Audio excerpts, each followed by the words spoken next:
ये कहानी है सच्ची कहानी।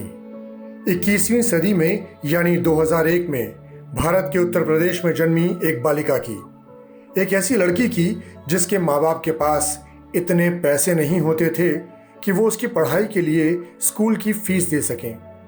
सर उठाकर जीने वाली भारतवर्ष की बेटी को इस डिजिटल इंडिया में भी रात में स्ट्रीट लाइट की रोशनी में पढ़ना नसीब हुआ, जो कहती है कि उसे जीवन की पगडंडी पर मीलों पैदल भी चलना पड़ा, खून पसीना बहाना पड़ा, छोटी मोटी नौकरी में जूठे बर्तन तक धोने पड़े, लेकिन उसने हार नहीं मानी और 10 फरवरी 2021 को संपन्न हुए VLCC फेमिना मिस इंडिया 2020 में फर्स्ट रनर अप का खिताब जीता। मालूम है कि आप लोग सोशल मीडिया की सेंसेशन का नाम जानते हैं। वो खुद को मान्या ओम प्रकाश सिंह कहकर इंट्रोड्यूस करती हैं। हर कदम पर साथ देने वाली अपनी माँ मनोरमा सिंह का जिक्र करना वो कभी नहीं भूलती। ये भी कहती हैं कि उनकी माँ उनसे ज़्यादा जवान दिखती हैं। अपनी कामयाबी का सेहरा अपने माता पिता के सिर पर रखती हैं। जी हाँ, लिटरली। एक वीडियो में वे अपने ब्यूटी पेजेंट यानी ताज को मम्मी पापा के सिर पर रखती दिखाई देती हैं। अब दूसरी कहानी की तरफ ध्यान दिलाता हूँ।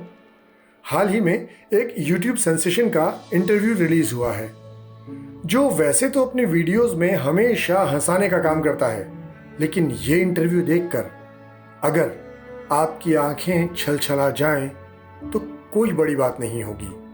वो बताता है कि कैसे उसका बचपन मुश्किलों में बीता, कैसे उसे बार बार रोज बरोज ये एहसास दिलाया गया कि वो गरीब है, मिडिल क्लास है, कैसे उसकी हर दिन पिटाई होती थी।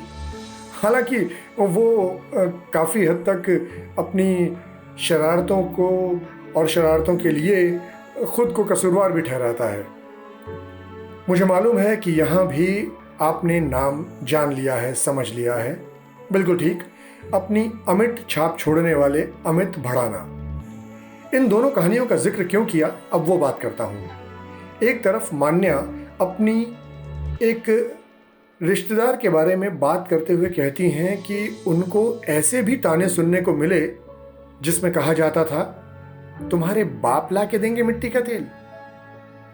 दूसरी तरफ बचपन में ही सर से पिता का साया खो देने वाले अमित भड़ाना एक सवाल के जवाब में कहते हैं कि रिलेटिव्स तो होते ही हैं आपको नीचा दिखाने के लिए, अजीब बातें करते हैं वो लोग। फिर एक जगह वो कहते हैं कि ऐसे सारे रिश्तेदारों को एक प्लेन में बिठाकर उन्हें कहीं दूर छोड़ देना चाहिए।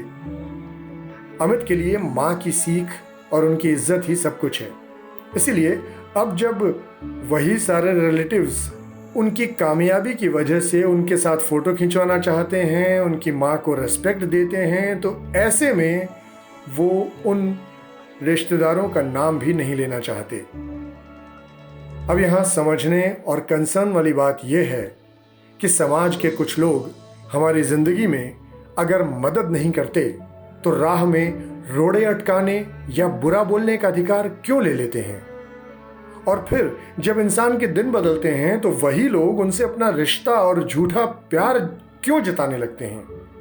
क्यों आपको हर तरफ से सिर्फ दुत्कार मिलती है उस समय जब प्यार के 2 बोल से आपका जीवन संवर सकता है।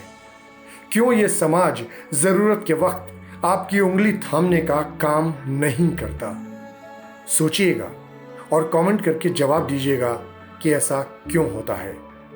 TV9 का ये पॉडकास्ट आपको कैसा लगा, इसके बारे में भी लिखिए और बताइए, और हमसे और TV9 नेटवर्क से जुड़े रहिए।